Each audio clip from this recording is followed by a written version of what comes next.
Bienvenue chez moi. Alors pour faire suite à mon émission sur la culture et à celle sur l'ingénierie sociale, je voudrais à présent déduire de toutes ces remarques liminaires une réflexion sur la notion de liberté d'expression. Réflexion qui m'est propre, qui vaut ce qu'elle vaut. Cette réflexion, vous la trouverez résumée dans un article paru sur le site du Cercle Aristote, article intitulé « L'impossible liberté d'expression », et vous la trouverez totalement détaillée cette fois dans mon ouvrage « Le miroir des peuples ». J'en ai aussi touché quelques mots dans ma conférence de l'an dernier intitulée « La fin de la démocratie ». Vous retrouverez celle-ci sur ma page Facebook. Je pense néanmoins que ce sujet problématique, s'il en est, mérite son quart d'heure vidéo. Le problème que pose aujourd'hui la liberté d'expression n'est pas le même selon que l'on se place du côté des gouvernants ou du côté des gouvernés.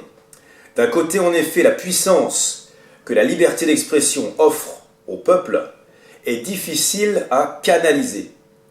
Et de l'autre, le sentiment s'installe qu'elle est de plus en plus bafouée, de moins en moins respectée. Les deux, selon moi, sont liés. Le peuple revendique quant à lui une liberté d'expression qu'on lui a vendue comme l'une des plus belles acquisitions des Lumières, et les élites ont, elles, de plus en plus de mal à cacher que cette liberté d'expression n'est pas à la portée d'une société libérale comme la nôtre qu'ils promeuvent par ailleurs. Et plus le peuple prend conscience de l'importance de la liberté d'expression dans un pays où il n'a pas réellement le pouvoir, plus les gens aux manettes vont user de subterfuges pour limiter cette liberté d'expression. Il y a là un paradoxe qui n'est jamais interrogé, si ce n'est pour prétendre que nous vivons le retour progressif d'une forme de totalitarisme qui s'installerait par une mainmise sur les mots en quelque sorte. Ça me paraît, quant à moi, un peu plus subtil que ça. Nous vivons sous l'égide du gouvernement représentatif. On appelle ça abusivement démocratie, mais le pouvoir n'appartient pas réellement au peuple. J'en ai déjà parlé. Le pouvoir légitime, le pouvoir politique institué, est entre les mains d'une oligarchie, au vrai sens du terme, c'est-à-dire entre les mains d'une poignée. Ce qu'on essaie de nous faire croire, et ce dont beaucoup de gens demeurent convaincus, c'est que l'opinion en tant que telle est fondée de pouvoir. Pas du tout. L'opinion en tant que telle n'est pas un pouvoir, c'est tout au plus une puissance. Puissance, c'est-à-dire un élément susceptible de parasiter le pouvoir et de l'infléchir. Et nous vivons à l'âge de l'opinion, véritablement, plus exactement, de la démocratie d'opinion, qui fonctionne de la manière suivante. D'un côté, une masse de producteurs, consommateurs, exprimant pêle-mêle leurs désirs, et de l'autre, une élite qui les canalise à leur insu en pratiquant l'ingénierie sociale. Alors intéressons-nous quelques instants au concept d'opinion. C'est très important, très intéressant. La Révolution française, au travers des droits de l'homme, promulgue, ou du moins porte en elle, l'indistinction générale au nom d'une égalité de plus en plus exclusive. Cela signifie que chacun va être appelé à formuler un avis sur tout et qu'il ne doit y avoir aucun moyen de discriminer les opinions. Et comme tout le monde est appelé à en profiter, il est bien difficile de sonder ce qui est pernicieux là-dedans. C'est là-dessus que comptent nos oligarques, sur le fait que la démocratie d'opinion ne sera jamais remise en question et que dans le même temps, il n'y a rien de plus malléable que l'opinion publique. Autrement dit, phrase à la mode, ils savent très bien que nous chérirons toujours les causes dont, malgré tout, nous serons peut-être souvent et de plus en plus amenés à déplorer les conséquences. Je renvoie ici à ma vidéo précédente, celle sur l'ingénierie sociale. Ceci dit, la liberté d'expression devient aujourd'hui le caillou dans l'engrenage, par le biais notamment d'Internet. Pourquoi ? Parce que la démocratie d'opinion est quelque chose d'intenable et que le libéralisme sur lequel elle s'appuie est en train de s'effondrer, tout simplement. Alors je m'explique. On l'a dit, le règne de l'opinion stipule qu'en amont, tous les avis se valent. Tout jugement de valeur devient donc illégitime, du point de vue libéral, et doit être comme tel congédié. Mais si tous les avis ont le même poids, comment les départager quand il s'agit de prendre une décision collective ? C'est très simple, et c'est la conséquence d'une démocratie d'opinion, en agrégeant les diverses opinions et en optant pour celle qui, tout jugement de valeur mis à part, est la plus répandue, c'est-à-dire celle qui a le plus de succès, celle qui fait nombre. Bien entendu, tout le monde est tenté de trouver ça logique, démocratique au sens moderne du mot, puisque chacun en bénéficie au même titre que n'importe qui. Normalement. Mais il faut aussi se rendre à l'évidence, la démocratie d'opinion est en somme un régime davantage économique que politique, dans la mesure où il se fonde sur la loi de l'offre et de la demande, inévitablement. Je résume ce que je viens d'énoncer. En amont, la démocratie d'opinion stipule l'indistinction des jugements individuels, et en aval, elle tranche par le nombre, c'est-à-dire qu'elle cède aux plus nombreux. Point barre. Partant de là, toute personne désireuse de faire triompher une doctrine, plus simplement de s'assurer une carrière, devra attirer à elle le plus de monde possible. C'est logique. Et tous les moyens seront bons puisque les gens sont eux-mêmes censés savoir si on les abuse ou non. Voilà pour ce qui est du fonctionnement typiquement libéral de la démocratie d'opinion. Revenons maintenant à la liberté d'expression proprement dite. Alors imaginons que j'ai une opinion à faire passer. Une opinion qui me tient à cœur et qui me semble devoir s'imposer. Il me faudra pour cela convaincre un maximum de gens de son bien fondé. Je pourrais utiliser pour ce faire tous les moyens dont je dispose. Mon talent d'orateur, ma réputation, la bêtise ambiante, mes ressources financières, et bien sûr, les médias. L'opinion que je veux imposer peut être de toutes sortes. Par exemple, je peux très bien tenter de convaincre que c'est dans la pêche à la ligne que réside notre seul salut politique. Je peux convaincre que Lady Gaga mérite un prix Nobel. Je peux convaincre que les OGM sont un poison pour la santé. Je peux convaincre de la même manière que tous les riches sont des voleurs. Je peux convaincre également que les hommes blancs sont supérieurs aux hommes noirs. Parce qu'il y a des gens sincèrement convaincus de ça. Et dans ce dernier cas, qui va faire bondir tout le monde, on m'opposera, oui mais monsieur, dans ce cas-là, c'est du racisme. Et le racisme n'est pas une opinion, c'est un délit. Soit. Alors, j'ouvre un dictionnaire. Qu'est-ce qu'un délit ? Un délit est une infraction à la loi, un fait illicite et punissable par une peine. Le racisme est bien un délit. Mais qu'est-ce qu'une opinion ?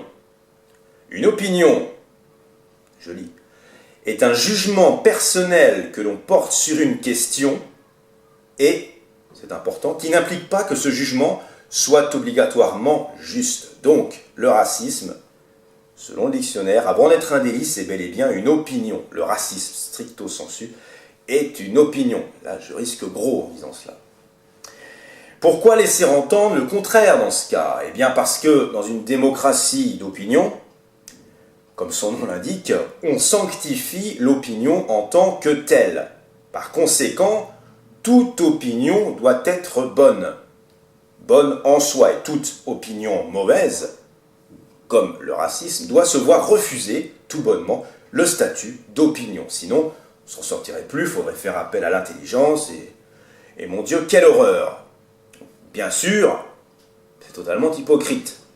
Hypocrite qui simule la dévotion et affecte des qualités qu'il n'a pas. Et quelles qualités la démocratie d'opinion n'a pas ? Le pouvoir de distinguer les bonnes opinions des mauvaises. Pire encore, le libéralisme, lui, se félicite de cette faiblesse car ça lui permet de faire feu de tout bois. Si les gens veulent de l'intelligence, on leur vendra de l'intelligence, tant pis. S'ils veulent de la bêtise, on leur vendra de la bêtise, et l'histoire finit bien puisque généralement, la bêtise se vend bien mieux que l'intelligence. Et on vous répondra même sur un ton libéral, mais qui êtes-vous pour parler d'intelligence et de juger du goût des autres? Le problème, c'est qu'à l'égard du racisme, l'intelligence congédiée serait la bienvenue. Or, nos oligarques nous poussent à en faire notre deuil définitivement en veillant au vocabulaire autorisé. Et plutôt que de répondre à la bêtise du racisme par de l'intelligence, on répond à l'heure actuelle par une autre bêtise, celle de l'anathème, comme de tout temps d'ailleurs. Seulement, dans les temps anciens, les temps qui nous ont précédés, on n'avait pas la prétention de se réclamer de la liberté d'expression. Toute la différence est là. Or, comment réagit celui sur qui s'abat l'anathème? Est-il convaincu de son erreur? Non, aucunement en général. Bien au contraire, il se sent victime d'un complot et il va se sentir peut-être détenteur d'une vérité cachée, le comble. Concrètement, ça donne quoi? Imaginons qu'un beau parleur, ouvertement raciste, charme de plus en plus les foules mécontentes par des arguments détournés. Pourra-t-on agir en amont en délégitimant le jugement des gens à son écoute? Bien sûr que non, absolument pas, puisque ce serait remettre en cause les fondements du sacro-saint libéralisme. On agira donc, non pas en amont, mais en aval, c'est-à-dire en bridant la liberté d'expression de cet individu. Mais, on agira de la sorte, non seulement vis-à-vis d'un racisme avéré, mais aussi vis-à-vis de tout propos suspect, c'est-à-dire pouvant être compris de travers par des esprits fragiles, comme quoi, finalement, toutes les intelligences ne se valent pas. Attitude surprenante, au passage, de la part de gens qui n'ont sans arrêt que la formule prévention plus que répression à la bouche. Bref, de fil en aiguille, c'est finalement beaucoup de propos dérangeants que vous pourrez ainsi disqualifier tranquillement et interdire en criant au racisme. Certains disent que l'antiracisme est le communisme du XXIe siècle. Pour ma part, je suis au moins convaincu que le racisme est devenu la poubelle de la démocratie d'opinion. Au lieu de le combattre, ce racisme, par les armes dont se targue la modernité, à savoir la raison et l'argumentation, on considère le racisme comme une maladie contagieuse et incurable. En gros, on dit à celui qu'on soupçonne d'un tel délit, « Tu es une âme perdue ». Puisque la science ne nous permet pas encore d'éradiquer à distance tes mauvaises pensées, en attendant, ferme ta bouche, tu es sûrement contagieux.